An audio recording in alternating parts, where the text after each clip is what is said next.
سيدنا محمد. أعوذ بالله من الشيطان الرجيم. بسم الله الرحمن الرحيم. الحمد لله رب العالمين، والصلاة والسلام على سيد المرسلين وعلى آله وصحبه أجمعين. رب اشرح لي صدري ويسر لي أمري واحلل عقدة من لساني يفقه قولي. سبحانك لا علم لنا إلا ما علمتنا إنك أنت العليم الحكيم. ولا حول ولا قوة إلا بالله العلي العظيم. Kitab Faridatul Faraid, muka surah 4, bayang kelima daripada atas. Qala al-muallifu rahimahullahu ta'ala wa nafa'ana bi'ulumihi amin. Keenam daripada 6 rukun iman. Beriman dengan qadarnya, qadar Allah. Beriman dengan makna mengaku putus di hati, percaya sepenuhnya di hati, berpegang kejap di akidah kita, itu beriman.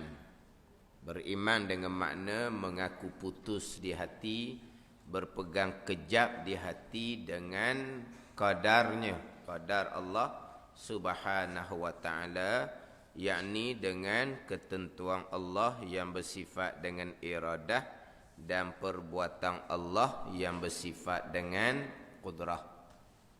Qadar dengan makna ketentuan Allah yang bersifat dengan iradah dan perbuatan Allah yang bersifat dengan qudrah. Baiknya baik qadar, baik datang daripada ketentuan Allah yang bersifat dengan iradah, dan sampai masa berlaku perkara yang baik adalah perbuatan Allah yang bersifat dengan qudrah. Baik contohnya iman dan ta'ah. Dan jahatnya, jahat qadar. Jahat ni contohnya kufur dan maksiyah. Kufur dan maksiyah yang berlaku telah ditentukan oleh Allah pada sedia kala. Allah yang bersifat dengan iradah, yang menentukan, yang menetapkan, yang memutuskan perkara jahat, kufur dan maksiat yang akan berlaku. Sampai saat berlakunya perbuatan jahat, kufur dan maksiat tadi adalah datang daripada perbuatan Allah subhanahu wa ta'ala yang bersifat dengan qudrah. Itu rukun iman yang keenam. Beriman dengan ketentuan Allah yang bersifat dengan iradah dan perbuatan Allah yang bersifat dengan qudrah, sama ada perkara baik ataupun perkara jahat. Artinya bahawasanya sekalian perkara, kesemua perkara, segala-gala perkara, sama ada elok seperti ta'ah atau keji seperti maksiat, tu contoh. Yang kita naknya sekalian perkara, segala-gala perkara, kesemua perkara, sama ada yang berlaku di dunia, yang berlaku di bumi, yang berlaku di langit, yang berlaku di dunia, yang berlaku di akhirat, semua perkara, segala-gala, tidak terkecuali walaupun sebesar zarah, tidak terkecuali walaupun sebesar kuman, tidak terkecuali walaupun sebesar habuk, sekalian perkara. Ini beratus kali dah ni sekian perkara ni. Ratus kali dah. Tapi ratus-ratus kali pun sebut sekian perkara tu, kadang-kadang sekalian perkara. Okey, tak ada timbul isu, faham. Sekian perkara, faham. Segala-gala, faham. Sampai masa takkanlah usaha kita pun duduk di bawah sekalian perkara, kan. Jelaskan perkara, takkan kita usaha masuk dalam tu juga, takkan perkara jahat masuk dalam tu juga. Jadi pening pula kita je nak royak sekalian perkara. Hak kata sekalian perkara, okey, clear. Tak ada isu. Faham. Tak faham, okeylah. Sekian perkara. Tidak terkecuali walaupun sebesar zarah. Sekian perkara. Cukup mudah. Sebab tidak ada pembahagian. Sekian perkara. Segala-galanya. Kesemuanya. Sekian perkara. Segala-gala. Kesemuanya. Hasil ia. Berlaku ia. Jadi ia. Ia sekian perkara. Hasil ia. Berlaku ia. Jadi ia. Ia sekian perkara. Dengan perbuatan Allah. Ini keesaan pada perbuatan. Sebab sekalian yang berlaku, hasil, jadi, dengan perbuatan Allah. Yang bersifat dengan qudrah. Keesaan pada perbuatan. Yang saya sebut dah berulang-ulang kali, contoh tak payah. Sebab sekalian. Hak ni ke, tak payah tanya. Sebab sekalian. Faham dah tu? Contoh tak payah dah. Sekalian. Nak buat contoh hak berlaku di kita pun tak tercontoh. Hak berlaku di kita sekarang. Saat kita hidup sekarang, Allah yang buat. Saat kita nampak sekarang, Allah yang buat. Saat kita dengar sekarang, Allah yang buat. Saat kita duduk tak terbalik, Allah yang buat. Saat berfungsi sekalian organ-organ dalam tubuh kita, Allah yang buat. Apa lagi nak cerita? Hak di kita ni. Saat sekarang piyah tudung lekat molek atas kepala, Allah yang buat. Baju lekat molek di tubuh, sakut di bahu, Allah yang buat. Seluar kita, kain kita tak terlucu, Allah yang buat. Bukan kilah yang buat. Kilah apa enggak? Dia panggil apa tu? Kilah kain tu lah. Dia bahasa standard tu kilah kain tu. Ni kilah kain pelekat Faham tak? Kilah lah. Ni apa? Yelah kilah lah. Orang tua cakap, mu ni kok kelewat, nak kilah kain tak boleh. Ni apa kan? Ni kalau bahasa standard lah. Ni apa? Kain pelekat ni, kilah. Kilas kain pelekat, gitu. Tak. Ni kita gulung kain pelekat ni apa? Kilah. Tak, memang kita cakap gitu, nak tanya bahasa standard.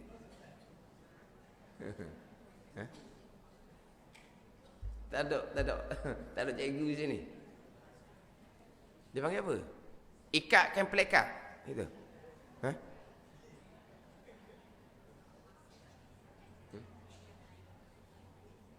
Bagi apa? Kita cakap memang kilah kain pelekat. Bahasa standard. Kilas. S. Kilas kain pelekat. Ya ke mi? Pak malu kat orang kalau salah mi. Kalau betul tak apa. Mana kita kilah-kilah ataupun kalau pakai seluar kita bubuh tali pinggang, lekat kain pelekat, lekat seluar, segala-gala Allah yang buat. Saat di tubuh kita ada baju, saat di ada baju, ada kain, ada seluar, maka terlindunglah orang daripada terpandang aurah kita. Terlindung tu Allah yang buat. Itu je lah. Bukan kata terlindung aurah di tubuh kita ni kerana kain baju yang buat, kerana kain pelekat seluar yang buat. Tidak. Terlindung rambut perempuan, kepala perempuan, tengkok perempuan, adakah kain tudung yang buat? Segala yang berlaku Allah yang buat. Itu je. Ni pegangan. Itu je. Ada. Nak contoh dah habis kita hari ni? Nak contoh. Lekat Rata ditekuk, Allah yang buat. Lekat gelang, Allah yang buat. Lekat cincin di jari, Allah yang buat. Tak payah tanya dah. Tak payah bilang dah. Tak payah usul sesa, tak payah. Maknanya cincin lekat di jari kita ni bukan kerana sendak molek tu. Sedang molek kemah tu kan. Apabila kena molek kemah, jadi lekat molek di daging jari kita ni. Jadi kalau kita berjalan pun cincin tu tak terucuk, tak turun dia panggil lekat molek. Allah yang buat. Sekalian berlaku dengan perbuatan Allah. Itu saja yang kita naknya. Faham? Pegang molek dia akidah keesaan Allah pada perbuatan. Lepas tu duduk fikir sana ni lah, duduk fikir piyah baju, kain, ada sudah fikir. Zahirnya piyah lekat kerana sama saiz dengan kepala kita. Baju lekat molek kerana sakut di bahu. Gitulah. Tu zahir. Makhluk tak ada bekas sama sekali. Asbab tak ada bekas sama sekali. Kesemuanya adalah hasil berlaku jadi dengan perbuatan Allah Subhanahu wa taala yang bersifat dengan kudrah. Ini pegangan. Sebut berulang kali dah, ingatan itu bukan berkait dengan pegangan. Ingatan itu berkait dengan maqam ihsan, bergantung kepada kekuatan basirah masing-masing. Jadi sekalian perkara hasil ia berlaku ia dengan perbuatan Allah Subhanahu wa taala. Allah perbuat ni atas muwafaqah, atas bersetuju ataupun jueng selaras dengan kehendak Allah, ketetapan Allah, ketentuan Allah yang bersifat dengan iradah. Bila Allah kehendak ni pada sedia kala. Kehendak Allah ketentuan azali, ketentuan sedia kala. Allah yang bersifat dengan iradah telah menentukan segala-gala perkara yang akan berlaku. Allah menentukan segala-gala pada sedia kala. Tanjizi qadim. Tidak ada tanjizi hadis bagi iradah. Tanjizi qadim dengan makna Allah menentu sedia kala. Ada tak tanjizi hadis? Allah menentukan yang baru. Mustahil sama sekali. Sebab apa? Sebab ketentuan Allah muwafaqah pula, selaras pula ketentuan Allah dengan ilmu Allah Subhanahu wa taala. Allah perbuat selaras muwafaqah dengan iradah, dengan kehendak Allah. Allah berkehendak muwafaqah selaras dengan ilmu. Lepas tu kata pembicaraan rukun iman yang keenam, qudrah, iradah dan ilmu. Mati di ilmu. Jangan tak mati di ilmu, tak faham kita. Mati di ilmu. Apabila ilmu mengetahui segala-gala, iradah menentukan segala-gala perkara mungkinat. Bila ilmu mengetahui pada azal, iradah pun menentukan pada azal. Ilmu tanjizi qadim, iradah tanjizi qadim. Ilmu tidak ada tanjizi hadis, iradah tidak ada tanjizi hadis. Mana tanjizi hadis bagi ilmu? Tuhan mengetahui kemudian. Tuhan baru je tahu. Hari ni baru Tuhan tahu. Tentunya mustahil. Sebab apa? Bawa jahil Allah Subhanahu wa taala. Tanjizi hadis bagi ilmu tidak ada, mustahil. Sama juga dengan iradah, tidak ada tanjizi hadis. Menentukan yang baru tidak ada. Sebab ketentuan Allah selaras dengan ilmu Allah Subhanahu wa taala. Jadi Allah yang bersifat iradah telah menentukan kepada azal sampai saat berlaku, yang melakukan adalah Allah. Jadi pastilah mustahil perkara yang Tuhan tentukan sampai saat tidak berlaku, ataupun berlaku juga perkara tu tapi tidak selaras dengan ketentuan iradah. Mustahil. Sebab yang menentu Allah, yang menjadikan Allah. Maka tak jadi lagi lah. Ada? Tak akan jadi lagi. Sebab yang menentu siapa? Allah yang bersifat dengan iradah. Sampai masa berlaku, Allah yang bersifat dengan qudrah yang melakukan. Maka Allah menentu, pasti sampai masa Allah yang melakukan.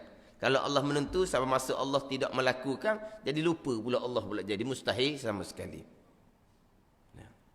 Kemudian tidak menentukan Allah yang buat ataupun mustahil juga. Jadi Allah buat ni tanpa ada ketentuan, tanpa ada ilmu pula jadinya. Sebab ketentuan Allah, perbuatan pun Allah. Apa yang Allah Ta'ala tentukan pasti akan berlaku. Apa yang Tuhan lakukan selaras dengan apa yang Tuhan tentukan. Itu ya. Ini qadar dan qada Allah Subhanahu wa ta'ala. Sekalian perkara tidak terkecuali walaupun sekecil zarah, kuman ataupun habuk, sekalipun kesemua yang berlaku adalah ketentuan Allah yang bersifat dengan iradah dan perbuatan Allah yang bersifat dengan qudrah.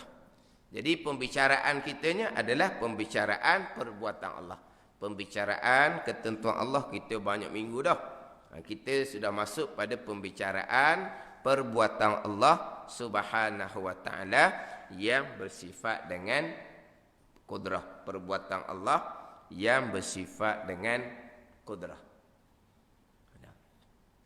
Sampai masa sebagaimana yang ditentukan oleh Allah yang bersifat dengan iradah, sampai masa berlaku perkara itu, kesemua yang berlaku adalah datang daripada perbuatan Allah Subhanahu wa ta'ala. Nanti kita akan bicara berkaitan dengan ikhtiar hamba, usaha hamba. Sebab kita ahli sunnah wal jamaah. Tapi sebelum pergi pada ikhtiar hamba, usaha hamba, ikhtiar manusia, usaha manusia, kita jangan lari daripada tajuk rukun iman kita sekalian perkara. Ketentuan dan perbuatan Allah dalam kitab Minhajul Abidin terdetik di hati pun ketentuan dan perbuatan Allah, berkerlik mata memandang pun ketentuan dan perbuatan Allah sekalian perkara. Apabila terdetik di hati pun ketentuan dan perbuatan Allah, ikhtiar pilihan hati kita pun duduk di bawah ketentuan dan perbuatan Allah. Apabila berkerlik mata memandang ketentuan dan perbuatan Allah, bergerak anggota zahir di tubuh kita ni pun ketentuan dan perbuatan Allah sekalian perkara. Kita nak pergi pada ikhtiar dan usaha. Kalau kita lucuk sekian perkara daripada ketentuan dan perbuatan Allah, kita pergi kepada pilihan dan perbuatan kita mutlak, itu qadariyah. Tetapi kalau kita berhenti di tajuk rukun iman yang ke-6 jua, sekalian ketentuan dan perbuatan Allah, sekalian ketentuan perbuatan Allah, tak ada apa satu kitanya. Ikhtiar pun tidak ada, usaha pun tidak ada, jabariyah. Ini semua akidah yang terpesong. Kita wajib isbat kepada akidah, kita ada pilihan dan perbuatan, tapi pilihan dan perbuatan yang duduk di bawah qadar dan qada Allah Subhanahu wa ta'ala. Kalaulah kita ada pilihan dan perbuatan bebas pula, mutlak, tidak berkait dengan qadar dan qada Allah, itu bukan ahli sunnah wal jamaah. Jadi kalaulah ketentuan dan pilihan duduk di bawah qadar dan qada Allah, tak ada pilihan lah kita kalau gitu kok. Hakikinya memang tidak ada apa-apa kita. Hakikinya memang jabariyah, hakiki dia. Tapi kita wajib berpegang ada pilihan dan perbuatan, kerana ayat-ayat banyak menyandarkan perbuatan kepada kita. Itu sahaja. Tapi jangan pula pilihan dan perbuatan yang kita berpegang pilihan hamba, perbuatan hamba tiba-tiba lucu daripada qadar dan qada Allah, itu jadi qadariyah. Ni kena tak molek pula sini ni. Kena faham molek ni. Ahli sunnah wal jamaah macam mana, qadariyah macam mana, jabariyah macam mana. Namanya masyhur. Qadariyah, jabariyah. Qadariyah, jabariyah. Namanya masyhur. Tapi apa benda dia tu sebenarnya? Qadariyah tu akidahnya macam mana yang salah tu. Jabariyah akidahnya macam mana yang salah tu. Kena tahulah. Qadariyah macam mana, Jabariyah macam mana, kena tahu. Tiba-tiba ada pula orang kata sekarang sudah tiada Qadariyah, sekarang sudah tiada Jabariyah, sekarang adanya liberal. Dia tu liberal, sekular. Kita dah bicara liberal sekular, itu yang sudah terkeluar daripada agama. Sudah terkeluar dari agama. Sampai peringkat dia nak menafikan hukum Tuhan. Itu kita tak bicara dah. Islam, iman ni orang yang terima, yang percaya sepenuhnya kepada Allah Subhanahu wa taala, kepada Rasul. Orang yang menolak keluar syariat Allah Subhanahu wa taala, itu kita tak bicara dah, tu sudah terkeluar. Adapun Qadariyah Jabariyah ni kita masih lagi Qadariyah Jabariyah masih duduk dalam lingkungan orang Islam. Dan pandangan muktamad masih lagi menghukumkan mereka beriman. Ni kita nak bicara ni. Hak kita ni. Islam, beriman, hak kita ni. Hak tu tak dah tu. Yang kita nak bicara ni, Qadariyah, Jabariyah, orang Islam dan pandangan muktamad masih lagi dihukumkan beriman. Tapi iman, akidah, beriman masih lagi dihukumkan sebagai orang beriman. Islam memang Islam lah, tetapi berdosa dalam persoalan pegangan yang terpesong tadi, tapi tidak dihukumkan kafir. Tidak dihukumkan kafir. Ini kita nak bicara ni. Sebab tu kalau ada orang kata sekarang sudah tidak ada Qadariyah Jabariyah, seeloknya tanya sendiri kepada dia, Qadariyah tu pegangannya macam mana sebenarnya? Jabariyah tu pegangannya macam mana sebenarnya? Tanya dulu molek dengan dia yang kata tak ada tu. Saya pun tak apa kenal molek juga dia ada Jabariyah ni. Dia kamu kata tak ada, kamu barang tak kenal, macam mana kamu boleh kata tak ada? Tanya dia molek. Apa dia Qadariyah sebenarnya? Yang tak ada dah dia kata tu. Apa dia Jabariyah sebenarnya?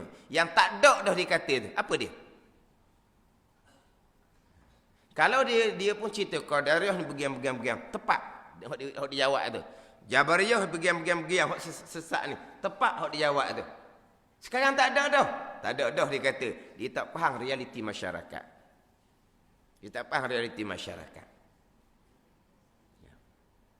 Masyarakat kita ni bukan setakat Qadariyah Jabariyah, bukan terkadang pegangan yang tidak ada khilaf pada kufur pun ada dalam masyarakat kita. Qadariyah Jabariyah tidak dihukumkan kufur. Qadariyah atas pandangan muktamad dosa besar. Jabariyah tidak ada ulama yang menghukumkan kufur. Bukan setakat Qadariyah Jabariyah, akidah yang kufur ijma' ulama pun ada. Ini kadang-kadang tak faham realiti masyarakat. Yang mana terkadang diri sendiri pun tak berapa kenal Qadariyah tu apa dia, Jabariyah tu apa dia.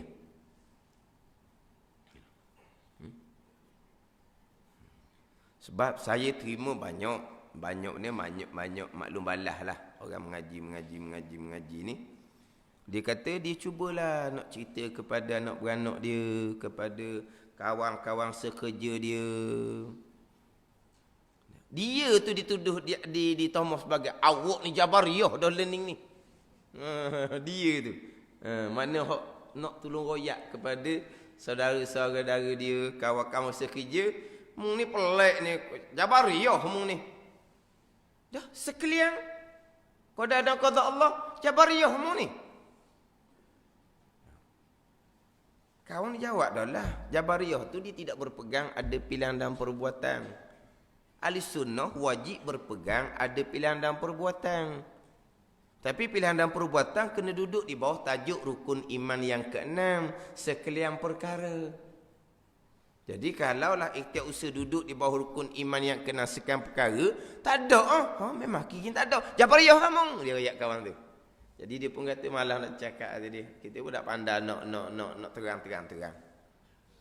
Dah dia faham macam mana? Apabila kita berpegang, ahli sunnah berpegang ada pilihan, ada perbuatan, pilihan mutlak kita lah sebebas-bebasnya.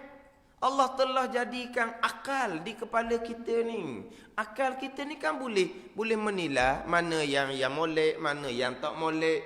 Pilihlah mana yang lebih molek. Tuhan letak dah akal di kita kan. Sebab itulah kita disandarkan pilihan kepada kita. Sebab Tuhan letak akal di kita, kita memilih sendiri menggunakan akal yang Tuhan letak di kita. Kemudian Tuhan letak tenaga di kita kan. Jadi sebab masa tenaga kita lah yang pula memainkan peranan. Sebab tu Allah sandarkan usaha kepada kita. Itu Qadariyah. Jadi dia sekarang ni kawan ni nak cerita ahli sunnah berpegang ada pilihan dan perbuatan, tapi pilihan dan perbuatan mesti duduk terikat di bawah tajuk kenang. Di bubuh Jabariyah ni buang terus di akidah akan ikhtiar dan usaha tak sama. Tetapi dia ambil pula ikhtiar usaha ni mesti ikhtiar usaha yang mutlak, yang sebebas-bebasnya. Itu Qadariyah. Jabariyah tidak ada ulama menghukumkan kafir. Qadariyah khilaf ulama setengah pandang kata kafir, kekal neraka selama-lamanya. Tapi pandangan muktamad, akidah yang fasik lagi mubtadi'. Akidah yang besar-besar, akidah yang bid'ah, yang direka-reka, yang diada-adakan, yang tidak ada pada Nabi, yang tidak ada pada masa Nabi sallallahu alaihi wasallam. Ini bid'ah yang sesat, walaupun tidak dihukumkan kafir tapi neraka. Jadi dia nak cerita. Orang tak boleh nak terima kata dia. Mana realiti tu berlaku seumpama tu. Biasa hak saya jumpanya Jabariyah salah pengajian. Disalah baca kitab Haqiqah, syariat tak kemah, terundur jadi Jabariyah, terundur orang panggil. Tak ada gapo satu kita Tuhan belaka, mu Tuhan ni terundur. Jabariyah. Biasanya hak salah pengajian terundur jadi Jabariyah. Kemudian hak jadi Qadariyah ni dia mengaji juga. Mengaji tak kemah. Kita ahli sunnah wal jamaah wajib berpegang ada pilihan dan perbuatan. Pilihan dan perbuatan. Dan kita wajib berpegang, kita ada ikhtiar, pilihan, kita ada perbuatan. Hak kita lah. Sebab tu kata kita. Hak kita ni. Mutlak hak kita. Sebebas-bebasnya kita diberi pilihan.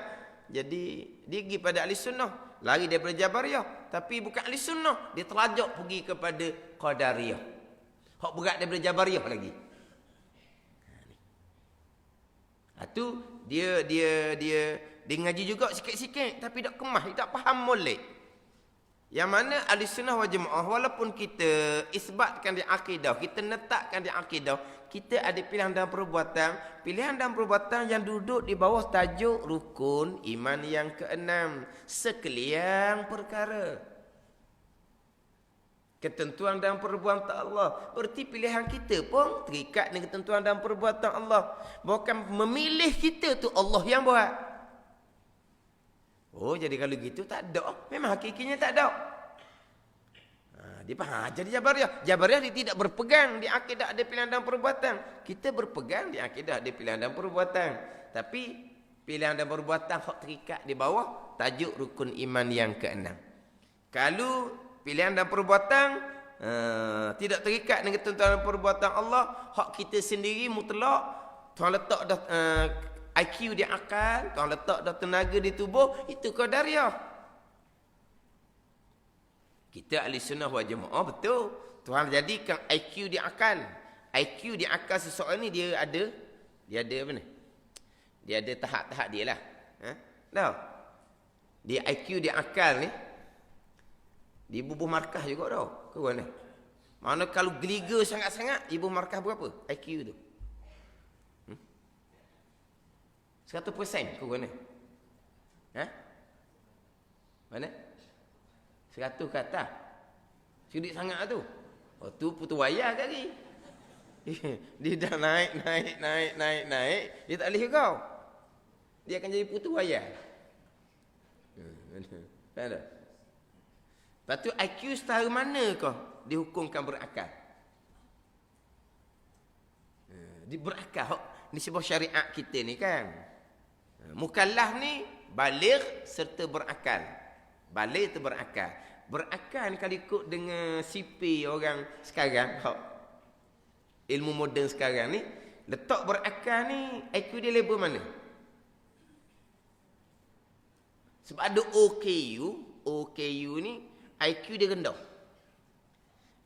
IQ rendah ni, rendah sampai tahap mana tidak dihukumkan berakal.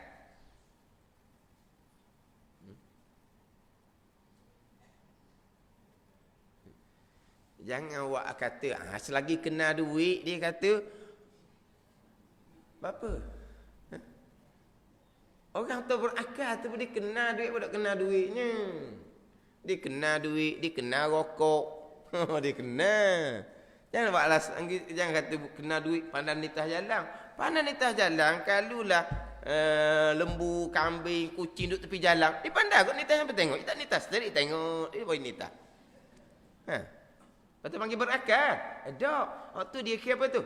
Dia berlaku berulang-berulang. Jadi secara tabi'i ni, jadi dia macam tahu.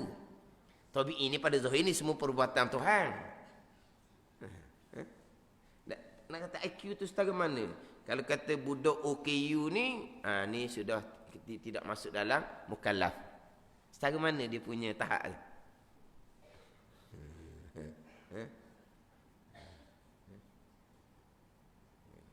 Jadi memang kita Ahlussunnah pun berprogram, Allah letak IQ di akal. Allah letak tenaga di tubuh kita. Ini kita berasa ni. Ada time kita tenaga tu rasa tak ada. Allah malahnya lah nak bangun pun rasa dok rok. Tak ada tenaga tu. Oh hari ni berasa segar berasa. Tu tak letak tenaga tu.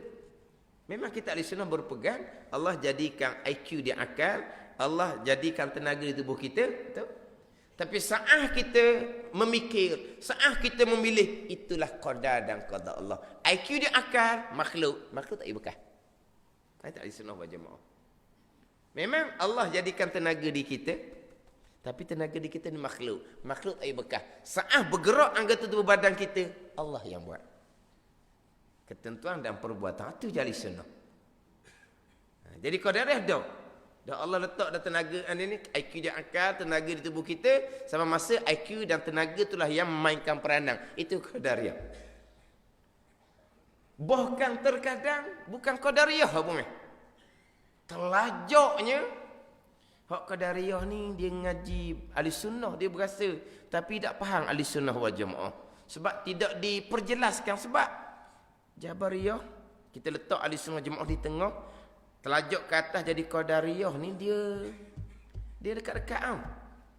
Mana kena hura, kena perjelas molek orang yang mengajar. Orang yang mengaji pula ni kalau sudah diperjelaskan tak berapa nak nampak beza juga, kena ulangi balik. Orang mengajar kalau tak perjelaskan, kita kena cari orang lain. Orang mengajar sudah perjelaskan, Jabariyah begian, Ahlussunnah wal Jamaah begian, Qadariyah begian. Sikit-sikit je selisih tu. Tapi orang mengajar perjelas molek dah, kita masih lagi keliru sebab kita nak jadikan sempadan ni. Hak Jabariyah, Qadariyah kita kena tahu juga. Boleh kita ada garis sempadan. Garis sempadan. Kalau kita tak kena Qadariyah Jabariyah, kita beranggapan Ahlussunnah tapi kadang takut jadi masuk dah. Tundur jadi Jabariyah ke, telajak jadi Qadariyah ke, takut jadi gitu. Jadi kita kena Qadariyah Jabariyah ni. Kalaulah sudah diperjelaskan, kita masih lagi tak boleh nak beza, kena ngulang hak ni. Sebab apa? Terkadang salah pengajian, telajak tundur jadi Jabariyah, mengaji dah bab ikhtiar usaha tapi tak kemak di sunnah, dia naik jadi telajak jadi Qadariyah. Kalau tak mengaji, akhirnya berpegang, kita bekas sendiri.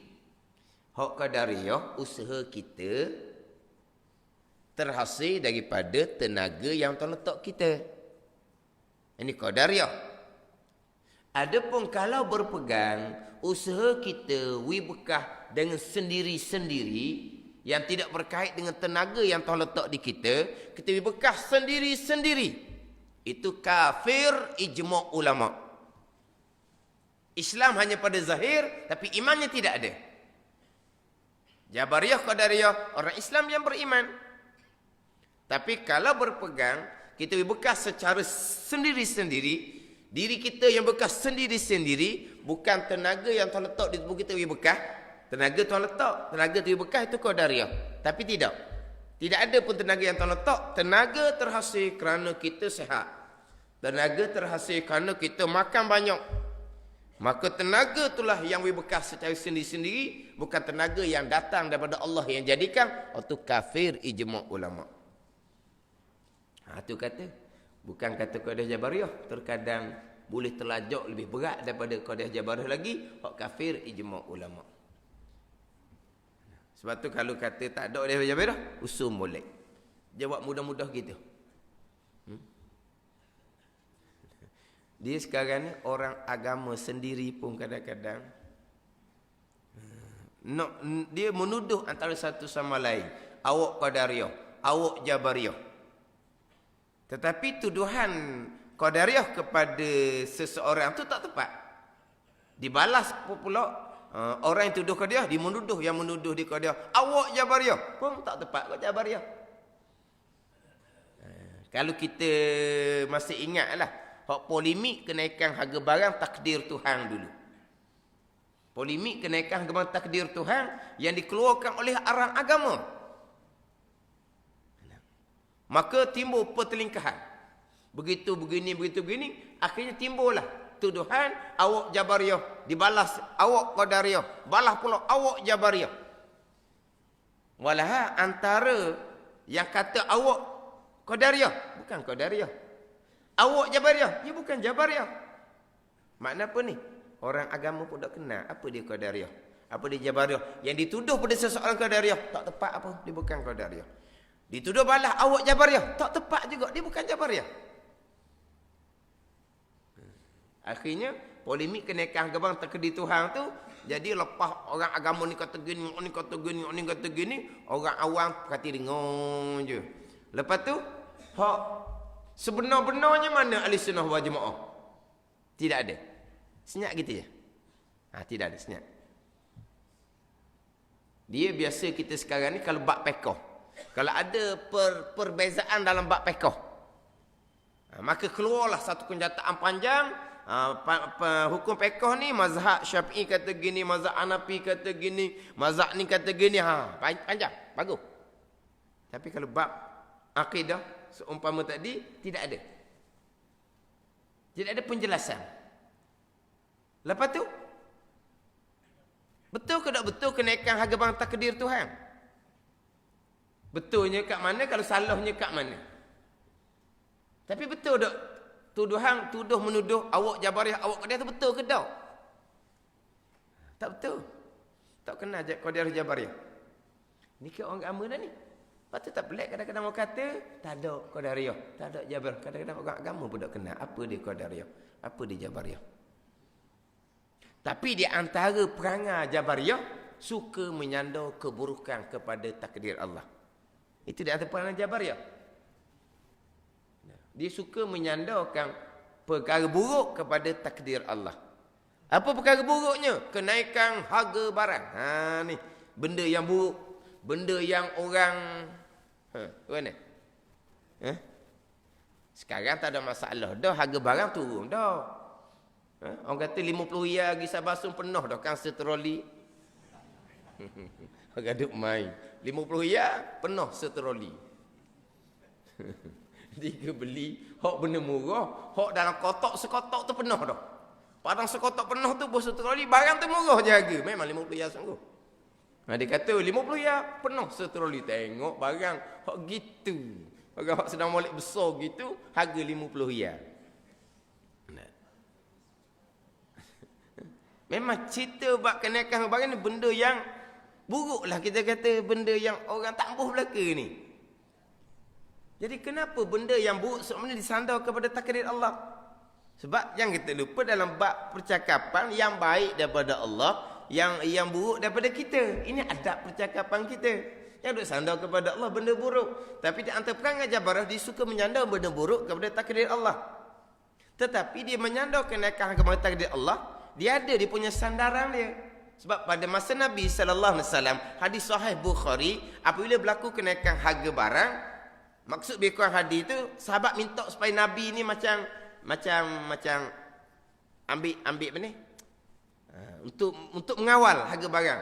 Nabi menyandarkan kenaikan harga barang kepada takdir Allah. Tapi situasinya macam mana? Sebab kenaikan harga barang ni banyak dia punya faktor dia.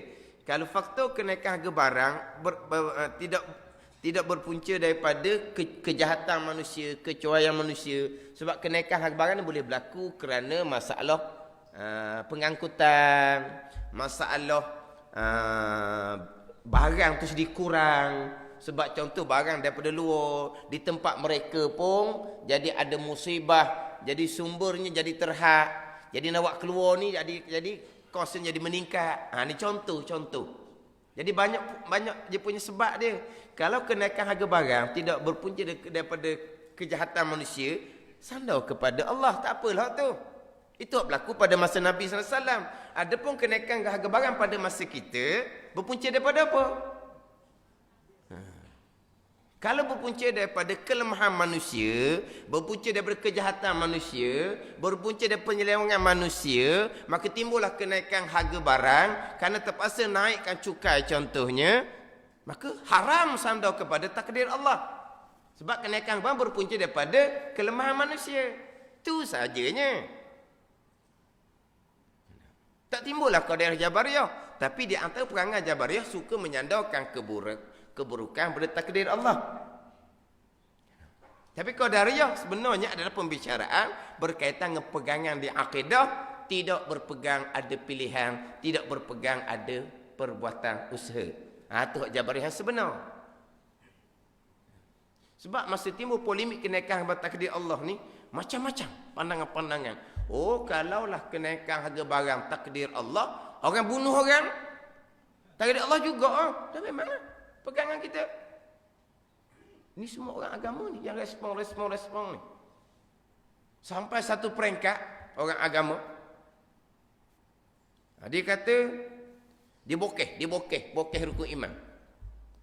Dia kata peniaga Cina, peniaga India pun tahu bahawa kenaikan barang tidak berkait dengan Tuhan. Dia bokeh terus.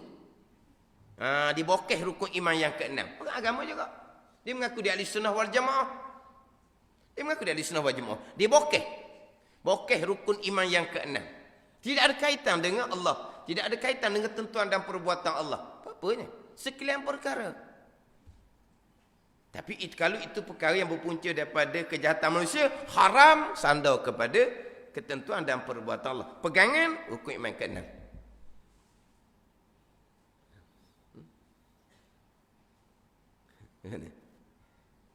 Sekarang ni patut waktu keluar semula tu, kenaikan harga barang takdir Allah.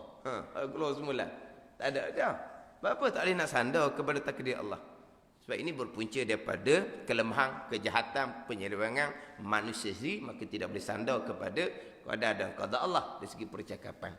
Cuma nak ambil ceritanya, dituduh Jabariyah, dituduh qadariyah balah tu, tak kena qadariyah, tak kena Jabariyah. Jadi di mana salah tak jumpa, sebetulnya macam mana tak jumpa, akhirnya pakasnya gitu je. Ini benda polemik kenaikan harga takdir Allah ni, polemik satu negara. Orang yang berkenaan agama ni, satu negeri lain, satu negeri lain. Kenapa tidak ada yang mengeluarkan satu kata putus? Hak ahli sunnah jemaahnya macam mana? Kalau salah menyandarkan kenaikan harga barang Allah, salahnya kat mana? Kalau betul-betulnya macam mana? Patutnya ada seumpama tu.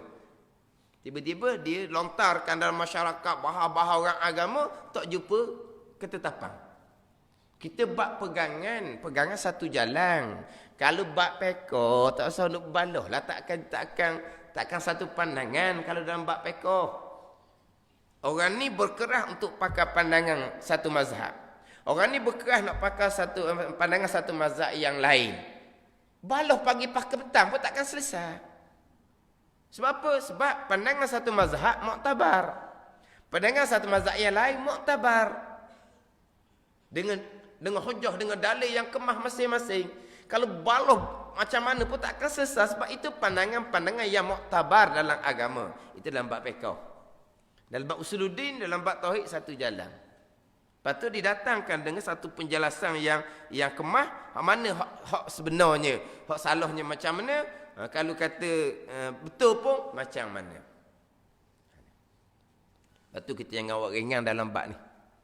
Lepas tu macam sebut tadilah, kalau kita mengaji, kita masih lagi tak berapa nak boleh membezakan Jabariyah hak mana, ahli sunnah dengan qadariyah hak mana, kita kena ngulang lah.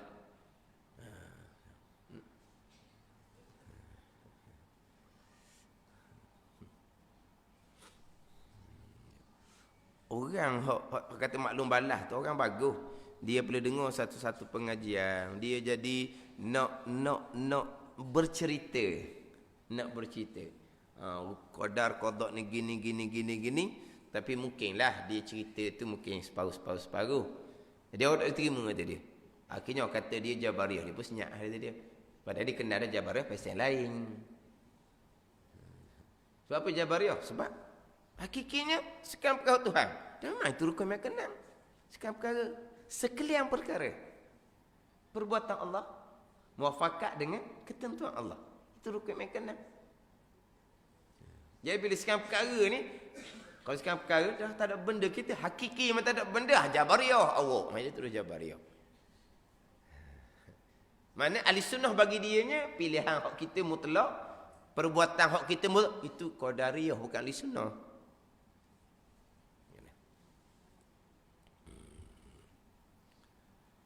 Sebab kita mengaji Fardhu Ain Tauhid ni sampai peringkat kita boleh membezakan. Boleh membezakan antara akidah yang sebenar dengan akidah yang terpesong. Kita boleh membezakan. Boleh membezakan.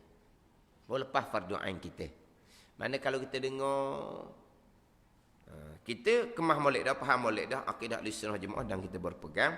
Kita dengar pada satu ketika kita dengar satu pegangan yang terpesong. Kita boleh hubung lalu. Salah tu pegangan tu. Kita boleh membezakan. Barulah lulus Fardhu Ain kita dalam ilmu tauhid. Hak salah tu apa dia nama? Nama saya tak tahu. Nama Jabariyah saya tak kenal nama. Qadariyah saya tak kenal nama. Tapi berpegang seumpama tu bukan ahli sunnah tu salah. Kemudian dah awak kata salah. Orang yang bawa pegangan tu pun bukan orang sebarang. Orang yang kadang-kadang public figure juga, orang yang ada orang mengikut. Awak berani kata salah. Salah kat mana? Cuba awak jelaskan. Saya tak pandai nak jelaskan. Dah awak kata salah, memang salah. Dah tu jelaskanlah. Saya tak pandai. Jadi boleh jelaskan itu fardu kifayah. Boleh bezakan itu mustahak. Boleh beza tu maksud tu Fardhu Ain. Mari orang macam mana pun salah. Orang ikut dia ramai, salah dia bawa tu. Tu Fardhu Ain. Tapi tidak boleh menjelaskan, tak ada ilmu fardu kifayah. Jadi kita tak boleh nak perbetulkanlah. Orang yang tekan balik kita nak perbetulkan. Sebab kita hanya ada ilmu Fardhu Ain. Ilmu Fardhu Ain untuk kita je. Nak memperjelaskan kepada orang, nak tolong orang supaya orang ni berpegang akidah sebenar, itu fardhu kifayah. Itu ilmu yang besar kelebihan. Sebab apa? Sebab kita boleh bagi manfaat kepada orang lain. Tak apalah, setakat lepas kita sudahlah, biar Fardhu Ain pun. Tapi kalau orang lain yang tanya kita tu, anak cucu kita sendiri, macam mana? Kalau hak tanya kita tu, mak kata salah dia ajar. Mak siapa dia tu? Misalnya. Tok kata dia ajar salah. Tok tahu tak siapa dia tu? Cuba tok royak salah betul mana? Minta maaf cucu tok dok erti nak royak. Cucu tok dok erti nak royak. Tapi salah. Lepas tu anak cucu kita nak ikut kita. Bos setakat kata salah, kita siapa? Mak siapa mak? Allah mak baru je ngaji. Tok pun baru je ngaji. Tok kata salah tu siapa tu tok Gimana? Mana kita? Takmuk mana kita ni? Tatuk mana kita ni? Kalau setakat boleh membezakan untuk sendiri saja, tidak boleh bagi manfaat.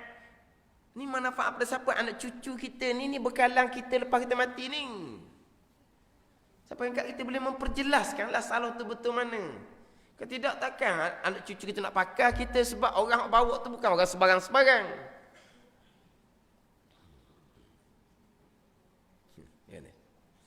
Tak mana kita ni. Kita ngaji lah mudah ni. Tak main tahap Fardhu Ain dah sebenarnya kita ni.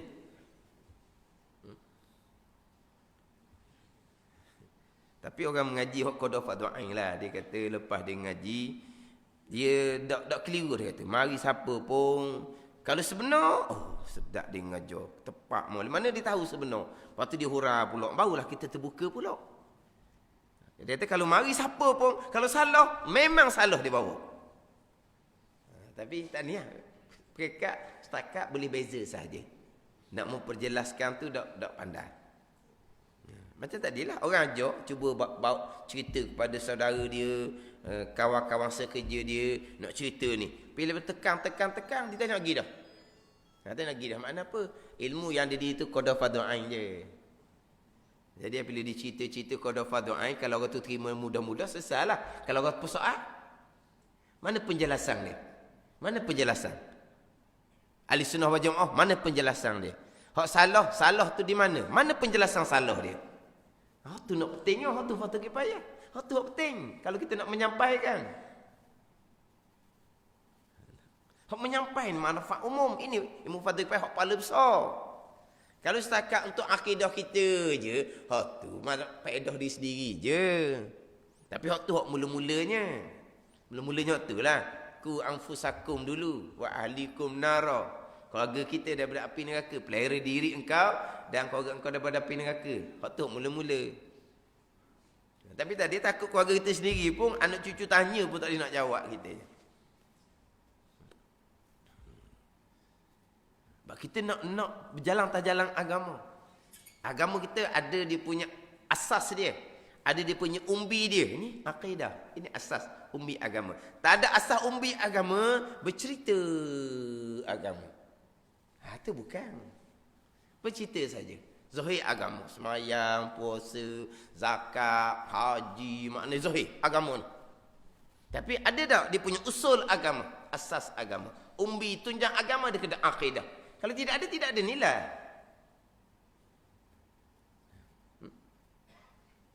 Kita bukan setakat nak memperjuangkan agama, nak menegak agama. Memperjuangkan agama, menegakkan agama dalam diri kita. Asasnya adalah akidah. Sama tahu kita nak memperjuangkan pula. Bukan setakat untuk diri kita, untuk ummah. Mesti kita kena ada asas kita sendiri. Asasnya apa? Akidah. Itu asas kita. Jangan hanya berlabelkan, berupakan rupa agama, berlabelkan dengan nama label agama, tapi asas agama tidak ada nilai. Hanya boleh bercerita semata-mata. Habis dengan tenaga, habis dengan wang ringgit, habis dengan masa, tapi tidak ada nilai. Kalau kita tidak ada asas agama, umbi agama, usuluddin. Ini akhir zaman. Akhir zaman agama tinggal pada zahir. Bukan agama yang sebenar. Kita mengaji agama, kita tak apa nak cara. Ini cerita bab akidah. Kita nak kena ngaji agama hak zahir, hak pekoh tasawuf pula. Hak pekoh zahir biar comel, semayabang biar dengan ilmu. Belah hati pula kena hati yang baik. Hati yang bersifat dengan sifat baik. Sebab kalau akidah kita comel, semayabang kita comel, perjuangan kita sebenar, tapi hati tidak ikhlas, riak, ujub, takabur, semuanya ditolak oleh Allah, bahkan berdosa besar pula kitanya. Maknanya kita nak agama, tiga tu kena ada lah. Tauhid, fiqh, tasawuf. Cuma nak ceritanya, tauhid, fiqh, tasawuf. Umbinya adalah tauhid. Asasnya adalah tauhid. Akidah kita. Sebab tu kita kena jelas. Sebab tu kita ngaji ilmu tauhid, bab akidah ni, dia kena mengaji sampai tahap tahqiq dalam kitab dia royak. Tahqiq ni, saya dulu biasa terjemah dengan cerak. Tapi dia ni tak berapa guna dah perkataan cerak. Sebab orang tak cerak. Sebut cerak, tidak cerak tu apa dia? Padahal, cakap Terengganu ada juga. Kalau mugi cerak boleh. Kan? Cakap gitu. Kalau mugi cerak boleh. Tak cakap Terengganu gitu. Apa tu? Dulu saya ngajar cerak. Komen dia orang. Ustaz, cerak tu apa dia? Ngigau pula kita. Nyapun dia pula cerak. Kita dah kerti nak terjemah juga. Cuma ingat ke bahasa Terengganu? Tak ada Terengganu ni.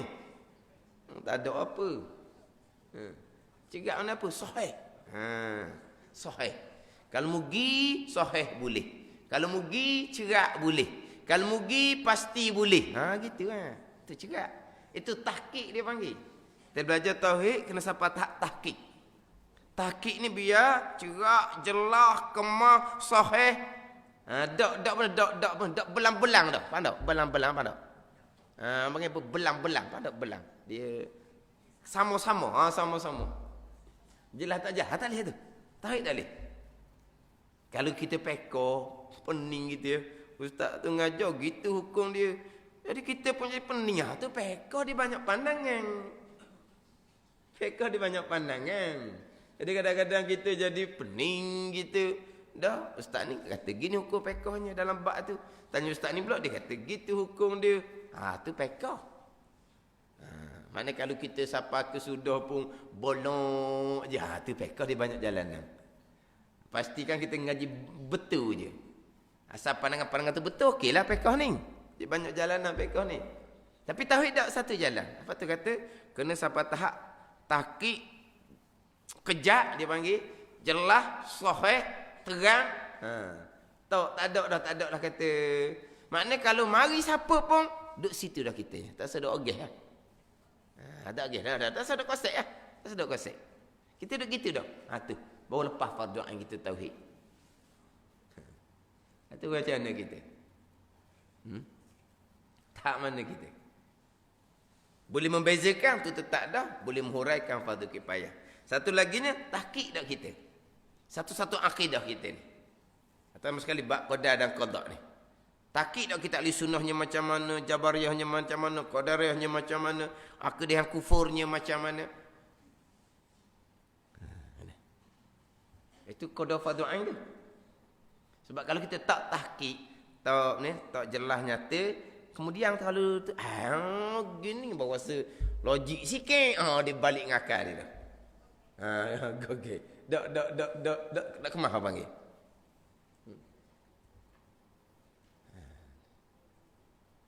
Terutama hak tadilah ahli sunnah jabal qadiyah ni hak nama sahu. Kemudian kita mengelepah pergi pada persoalan perbuatan Allah Subhanahu wa taala. Sekalian adalah perbuatan Allah, tidak ada perkara yang berlaku secara semula jadi. Secara tabi'ah dia panggil. Tabi'i, puak yang berpegang berlaku secara semula jadi dia panggil puak tabaiyin dia panggil. Puak Mu'tazilah tabaiyin, mereka berpegang perkara itu berlaku secara tabi'i, secara semula jadi, secara bahasa dia. Contoh biasanya pisah api. Itu contoh biasa. Pisah memutuskan secara semula jadi. Itu kafir ijma' ulama. Api menghanguskan secara semula jadi. Kafir ijma' ulama. Pisau memutuskan secara semula jadi dengan menggunakan tajam yang Tuhan bubuh di mata pisau. Ini tabaiyin yang khilaf ulama kafir ataupun dosa besar. Api menghanguskan secara semula jadi, tetapi dengan panah yang Tuhan letak di api itu. Ini tabaiyin yang khilaf ulama dosa kafir ataupun dosa besar. Dia gitu. Adapun tabaiyin yang berpegang pisau memutuskan sendiri-sendiri, tidak berkait pun tajam untuk Allah bubuh. Api menghanguskan sendiri-sendiri, tidak berkait pun panah Tuhan bubuh. Itu kafir ijma' ulama. Sebagaimana perkara berlaku secara elah, secara tumpang, secara turut, secara sekaligus. Kita panggil secara sekali arung panggil. Contoh ni bendanya banyak. Allah menggerakkan tangan kita, jari kita. Di jari kita ada cicing. Tangan bergerak, jari bergerak, cincin bergerak.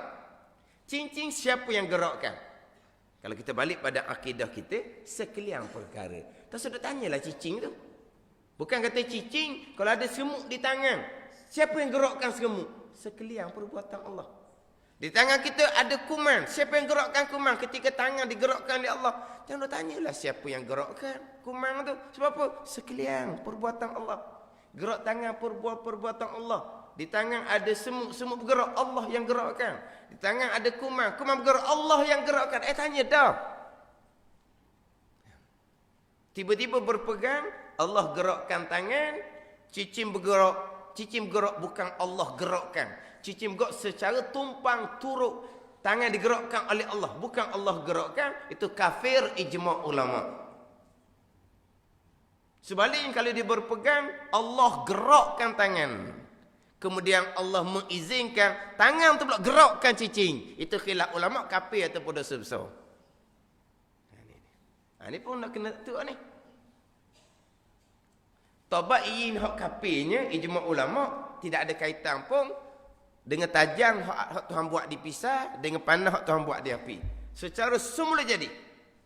Pisau memutuskan, pisau api menghanguskan, tidak berkait dengan tajam yang Tuhan jadikan dipisah, tak berkait dengan panah Tuhan jadikan di api, itu akidah yang kafir ijma' ulama. Pisau memutuskan dengan sendiri tapi tak kerana kis tajam Tuhan bubuh situ. Api menghanguskan sendiri tapi oleh kerana Tuhan bubuh dah panah di situ. Panah tu yang menghanguskan. Tajam mari mana? Allah yang bubuh. Panah mari mana? Allah yang bubuh. Tidak ada sikit. Jadi sandar dengan Tuhan. Itu hak khilaf ulama kafir atau dosa besar. Sama dengan hak illah, hak turuk. Allah menggerakkan tangan, Allah menggerakkan jari, cicing bergerak, tiada kaitan. Bukan Allah yang gerakkan cicing bergerak hanya sekaligus dengan tangan yang Allah gerakkan. Tapi cicing bergerak bukan Allah gerakkan. Itu kafir ijma' ulama. Allah gerakkan tangan, Allah mengizinkan tangan itu pula yang menggerakkan cicing. Dia bergerak cicing kerana tangan yang mari daripada Allah yang gerakkan dikait situ. Atau khilaf ulama kafir ataupun dosa besar. Hak pegangan kitanya sekalian. Dah sekalian. Ahli sunnah wal jamaah memang tajam dipisah Allah buat. Ahli sunnah jemaah memang panah di api Allah yang buat. Tapi sampai saat putus sekalian perbuatan Allah. Allah yang putuskan. Bukan tajam Tuhan bubuh dipisah yang memutuskan. Tapi kita ahli sunnah berpegang memang tajam pisah Allah bubuh. Tapi pisah makhluk tak bekas. Tajam makhluk kedak, makhluk tak bekas.